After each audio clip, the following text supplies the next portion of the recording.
toutes les DSI du monde ont une bonne pensée pour le service en se disant je vais faire un catalogue de services. Voilà, la concrétisation du service. La seule problématique, c'est que je ne suis pas certain que la maturité d'ensemble soit, et collective et en termes d'homogénéité, soit très très bonne. C'est-à-dire que chacun a un concept du service tel qu'il a envie de le voir. Alors, il est vrai qu'il y avait un manque de définition, donc là vous pouvez prendre la mienne, sans aucune prétention d'ailleurs, et vous pouvez d'ailleurs la faire évoluer avec le plus grand des plaisirs, j'en serais ravi.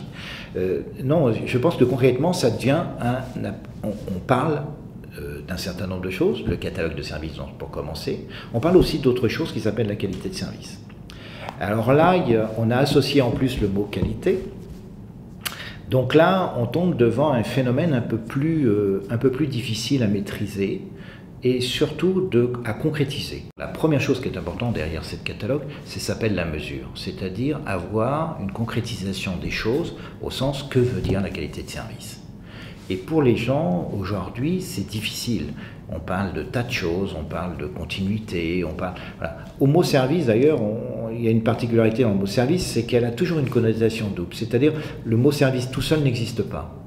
Il est toujours avec rendre service, chef de service, qualité de service, mais le mot de service tout seul n'existe pas pour une simple raison, c'est qu'il n'existe que parce qu'il est consommé. Donc il faut être au moins deux, c'est-à-dire un fournisseur et un client, mais d'abord un client et ensuite un fournisseur, pour arriver à créer cet écosystème qui s'appelle le service. En fait, pour construire un catalogue de services, il faut énumérer les produits, parce qu'on a toujours cette thèse et cette antithèse versus produit versus service ou service versus produit.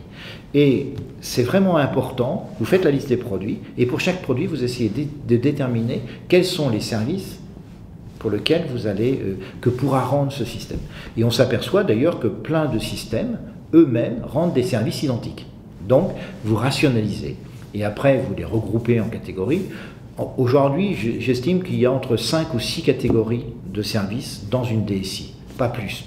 Parce que, effectivement, si on va trop loin, le nombre devient incommensurable et le client ne comprend rien. Et je pense que ça, c'est quelque chose que nous devons acquérir de la part de gens de marketing, absents souvent de notre métier de l'IT.